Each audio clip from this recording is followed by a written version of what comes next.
नमस्कार। तृतीय वर्ष हिंदी साहित्य के प्रथम प्रश्न पत्र में हम ढोला मारू के दोहे पढ़ रहे हैं, जिसके अंतर्गत मारवाणी का संदेश जो आपके कोर्स में है उसमें हम 142 दोहे पढ़ चुके हैं। सभी दोहों का भावार्थ यही है कि मारवाणी की विरह व्यथा का चित्रण किया गया है और विभिन्न लौकिक उदाहरणों के द्वारा मारवाणी अपने प्रिय को ढोला को आने का संदेश भेज रही है संदेशवाहक के साथ।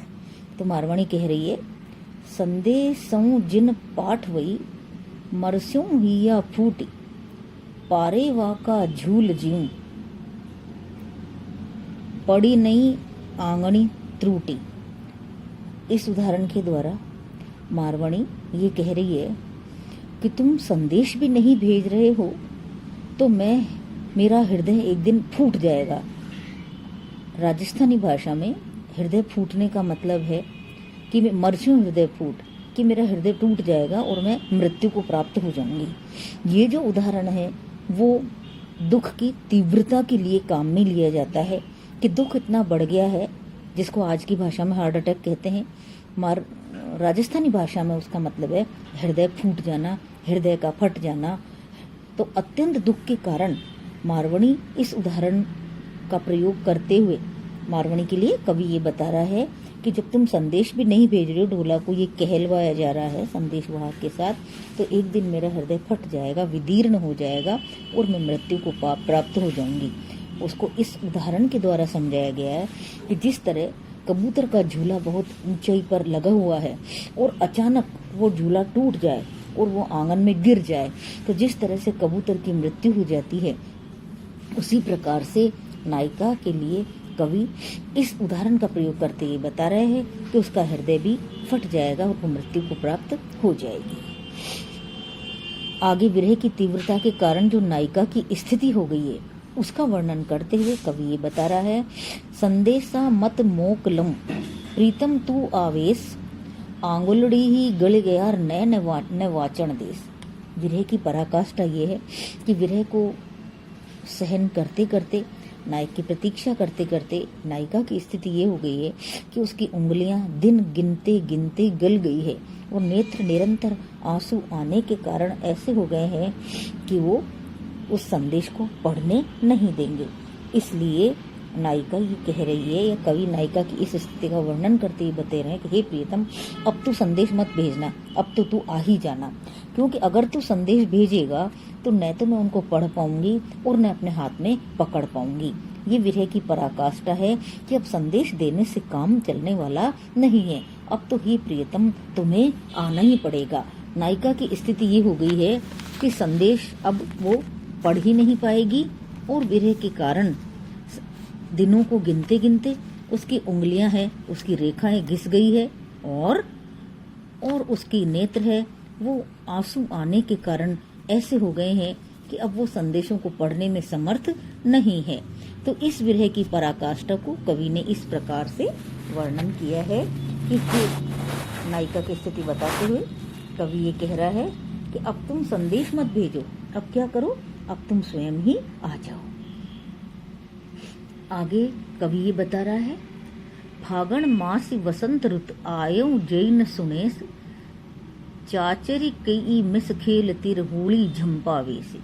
अब जो नायिका है वो नायक को जैसे धमकी दे रही है या नायक को ये बताना चाह रही है कि अब उसकी विरह की स्थिति ऐसी हो गई है कि अब वो इसको सहन करने में असमर्थ है। इसलिए नायिका ने कहा कि अब तुम आ ही जाओ। तो नायिका क्या कह रही है? नायिका ये कह रही है कि अब अगर तुम नहीं आए तो क्या होगा, फागुन के महीने में जब वसंत ऋतु आ जाएगी, जो कि मिलन की ऋतु होती है, सबके प्रिय जो परदेश होते हैं वो नायिका के पास आ जाते हैं। तो ऐसे ऋतु में भी अगर तुम नहीं आओगे तो क्या होगा, अब तुम मेरी बात सुन लो। आयो जय न सुने, अगर तुम नहीं आओगे तो तुम मेरी बात सुन लो। क्या होगा, चर्चित नृत्य होता है जो होली के चारों ओर खेला जाता है अग्नि को जला करके।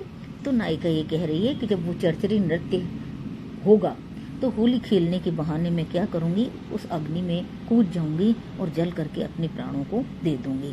अर्थात ये नायिका के विरह को सहन करने की पराकाष्ठा है कि अब वो इस विरह को सहन नहीं कर सकती, और अगर तुम नहीं आओगे तो वो क्या करेगी, चर्चे नृत्य के बहाने, होली खेलने के बहाने वो उस होली की अग्नि में जलकर अपने प्राण दे देगी।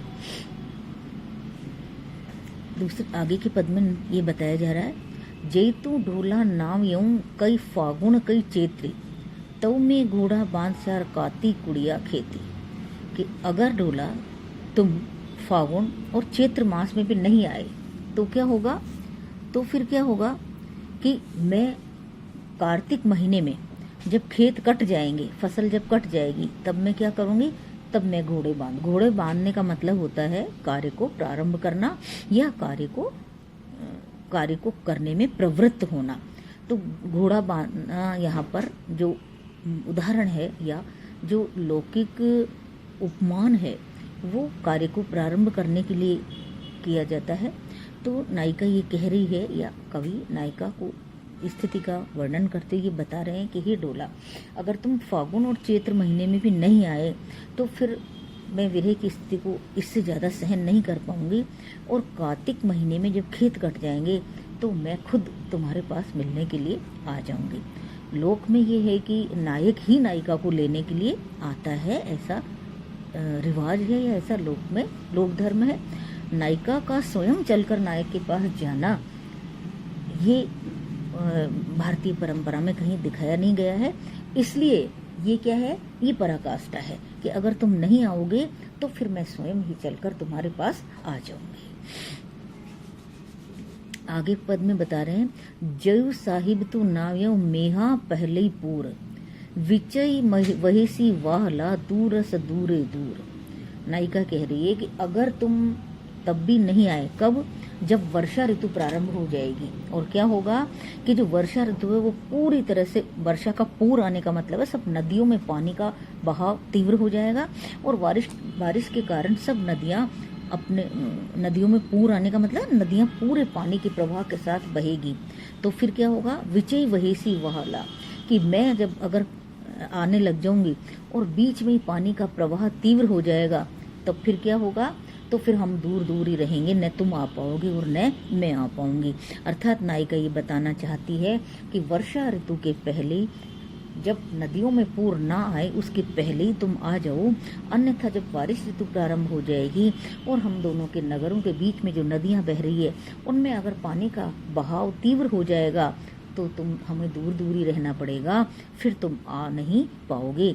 इसलिए नायिका ये चाहती है कि नायक वर्षा ऋतु से पहले ही उनसे मिलने के लिए आ जाए। तो कवि ने यहाँ बहुत सारे लौकिक उदाहरणों के द्वारा नायिका की विरह स्थिति का वर्णन किया है।